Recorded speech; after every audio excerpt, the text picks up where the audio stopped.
இது மகிமை நேரம். ஆண்டவராகிய இயேசு கிறிஸ்துவின் நாமத்தில் அன்போடு உங்களை வாழ்த்தி வரவேற்கிறேன். இப்பொழுதும் ஆண்டவருடைய வார்த்தைகளை தியானிப்பதற்கு முன்பு ஒரு நிமிடம் நாம் ஜெபிப்போம். இரக்கமுள்ள நல்ல ஆண்டவரே, உம்முடைய பாதத்தில் மன்றாடுகிறோம். நீர் விரும்புகிறதை எங்களில் செய்தருளும் என்று இயேசு கிறிஸ்துவின் நாமத்தில் ஜெபிக்கிறோம் ஜீவனுள்ள தகப்பனே, ஆமென். அன்பானவர்களே, இந்த நாளில் நாம் சிந்திப்பதற்கு தெரிந்து கொண்ட ஒரு தலைப்பு விண்ணப்பங்களின் ஆவி. அன்பானவர்களே, ஆண்டவராகிய இயேசு கிறிஸ்துவை யார் யார் ஏற்றுக்கொள்ளுகிறார்களோ அவர்களுடைய வாழ்வில் ஆண்டவர் தம்முடைய ஆவியை அவர்களுக்கு கொடுக்கிறார். வேதம் சொல்லுகிறது, சகரியா 12:10, நான் தாவீது குடும்பத்தாரின் மேலும் எருசலேம் குடிகளின் மேலும் கிருபையின் ஆவியையும் விண்ணப்பங்களின் ஆவியையும் ஊற்றுவேன் என்று எழுதியிருக்கிறதை பாருங்கள். ஆகவே ஆண்டவர் அவரை ஏற்றுக்கொள்ளுகிற பிள்ளைகளுடைய வாழ்வில் ஆச்சரியமான ஒரு காரியத்தை செய்கிறார். அது என்ன? கிருபையின் ஆவியையும் விண்ணப்பங்களின் ஆவியையும் ஊற்றுகிறவராய் நாம் ஆண்டவரை பார்க்கிறோம். ஆகவே ரோமருக்கு எழுதின நிருபம் 8வது அதிகாரம் 26வது வசனத்திலே, அந்தபடியே ஆவியானவரும் நமது பலவீனங்களில் நமக்கு உதவி செய்கிறார். எப்படி அவர் உதவி செய்கிறார்? நாம் ஏற்றபடி வேண்டிக் கொள்ள வேண்டியது இன்னதென்று அறியாதிருக்கிறபடியினால் ஆவியானவர் தாமே வாக்கு கடங்காத பெருமூச்சுக்களோடு நமக்காக வேண்டுதல் செய்கிறார் என்று எழுதியிருக்கிறதை பாருங்கள். இந்த கடைசி காலத்தில் தேவன் தம்முடைய ஒரே பேரான குமாரனை விசுவாசிக்கிறவன் எவனோ அவன் கெட்டு போகாமல் நித்திய ஜீவனை அடையும்படிக்கு ஆண்டவர் தம்முடைய கிருபையின் ஆவியையும் விண்ணப்பங்களின் ஆவியையும் அவர்கள் மேல் ஊற்றுகிறதை நாம் படிக்கிறோம். நாம் பழைய ஏற்பாட்டு புத்தகத்தில் சங்கீதங்களின் புத்தகம் 55வது சங்கீதம் 17வது வசனத்தை படிக்கும்போது, ஆண்டவர் அவருடைய ஆவியினால் யார் யாரை நிரப்பியிருந்தாரோ அவர்கள் எல்லாரும் விண்ணப்பம் பண்ணுகிறதை, ஜெபம் பண்ணுகிறதை நாம் வேத புத்தகத்திலே படிக்கிறோம். சங்கீதம் 55:17, அந்தி சந்தி மதியான வேளையிலும் நான் தியானம் பண்ணி முறையிடுவேன் என்று எழுதியிருக்கிறதை பாருங்கள்.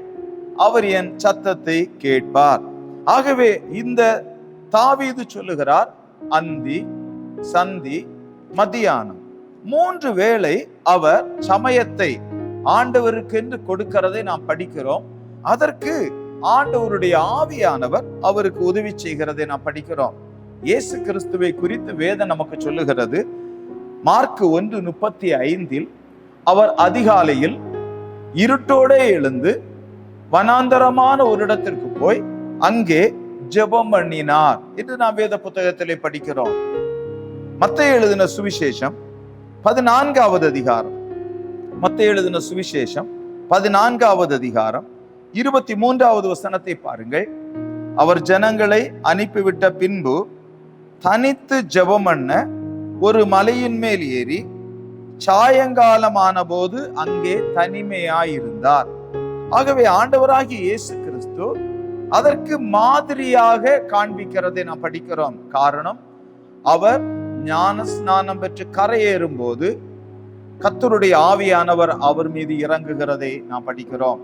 அப்படியானால் கிறிஸ்துவின் ஆவியானவர் நமக்குள் வரும்போது நம்மில் ஒரு அடையாளத்தை தருகிறார். அது என்ன அடையாளம்?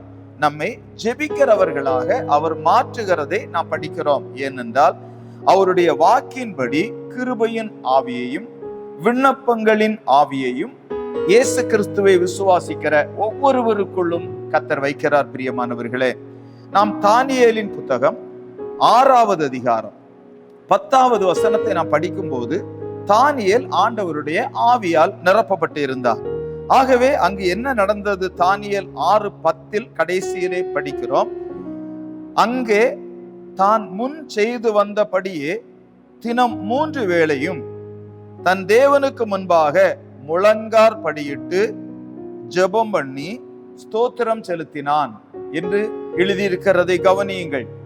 அப்படியானால் ஆண்டவர் ஆகிய கிறிஸ்துவை ஏற்றுக்கொள்ளுகிற ஒவ்வொருவரிலும் ஆண்டவர் ஒரு ஆச்சரியமான காரியத்தை செய்கிறார். அவர்களை ஆண்டவர் ஜெபிக்கிறவர்களாக மாற்றுகிறார். இப்பொழுது அவர் 3 முறை ஆண்டவருடைய சமூகத்தில் அமர்ந்திருந்து ஜெபிக்கிறதை கவனியுங்கள். ஆகவே பிரியமானவர்களே, கர்த்தர் தம்முடைய பிள்ளைகளை ஜெபிக்க வைக்கிறார். இதனுடைய விளைவு என்ன? அவருடைய வல்லமையை தேசத்தில் விளங்க பண்ணுகிறதை நாம் வேத புத்தகத்திலே படிக்கிறோம்.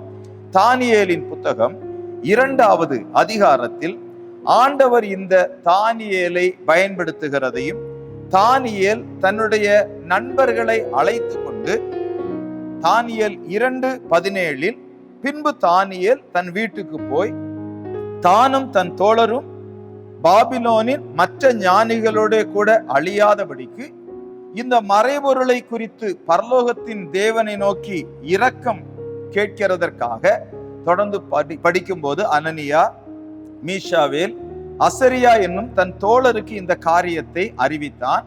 பின்பு காலத்தில் தரிசனத்திலே தானியேலுக்கு மறைபொருள் வெளிப்படுத்தப்பட்டது. அப்பொழுது தானியேல் பரலோகத்தின் தேவனை ஸ்தோத்திரித்தான். அது என்ன மறைபொருள்? நேபுகாத்நேச்சார் ஒரு சொப்பனம் கண்டார். அந்த சொப்பனத்தை மறந்து போய்விட்டார். ஆனால் இப்பொழுது அவர் கேட்கிறார், நான் மறந்து போன அந்த சொப்பனத்தை சொல்ல வேண்டும், அதன் அர்த்தத்தையும் சொல்ல வேண்டும்.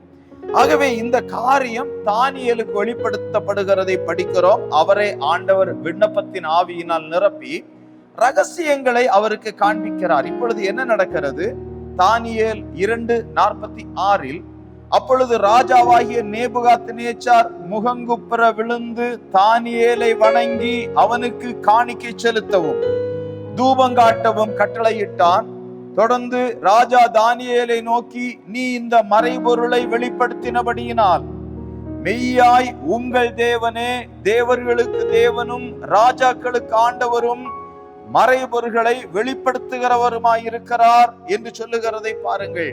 அது மட்டுமல்ல, என்ன நடக்கிறது? பின்பு 48, 49 வசனங்களில் பின்பு ராஜா தானியேலை பெரியவனாக்கி அவனுக்கு அநேகம் சிறந்த வெகுமதிகளை கொடுத்து அவனை பாபிலோன் மகாணம் முழுதுக்கும் அதிபதியாகவும் பாபிலோனில் உள்ள சகல ஞானிகளின் மேலும் பிரதான அதிகாரியாகவும் நியமித்தான்.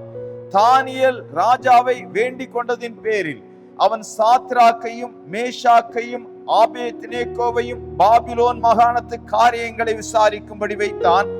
தானியேலோ வென்றால் ராஜாவின் கொலு மண்டபத்தில் இருந்தான். ஆண்டவர் தம்முடைய பிள்ளைகளை ஜெபிக்க வைக்கிறார். அறியப்படாத ரகசியமும் இல்லை, அறியப்பட்டு வெளிக்கு வராத மறைபொருளும் இல்லை. கிருபையின் ஆவியையும் விண்ணப்பத்தின் ஆவியையும் கர்த்தர் நமக்கு தந்து நம்மையும் பயன்படுத்த எதிர்பார்ப்போடு பார்க்கிறார். நாம் ஆண்டவரை நோக்கி ஜெபிப்போம். ஆண்டவர் இந்த வேளையில தம்முடைய கிருபையினால் நம்மை நிரப்பட்டும். இரக்கமுள்ள நல்ல ஆண்டவரே, நீர் எங்களுக்கு தந்த இந்த வாய்ப்பிற்காக நாங்கள் உமக்கு நன்றி சொல்லுகிறோம். ஆண்டவரே, இந்த வார்த்தைகளை கேட்டுக்கொண்டிருக்கிற ஒவ்வொருவர் மீதும் ஆண்டவராகிய இயேசு கிறிஸ்துவின் நாமத்தில் ஜெபிக்கிறேன். உம்முடைய ஆவியை ஊற்றுவீராக. கிருபையின் ஆவியையும் விண்ணப்பத்தின் ஆவியையும் ஆண்டவர் இப்பொழுது ஊற்றுவீராக என்று, கர்த்தரால் ஒவ்வொருவரும் பயன்படுத்தப்படுவார்களாக என்று ஆசீர்வதித்து ஜெபிக்கிறேன். ஜீவனுள்ள தகப்பனே, ஆமென், ஆமென்.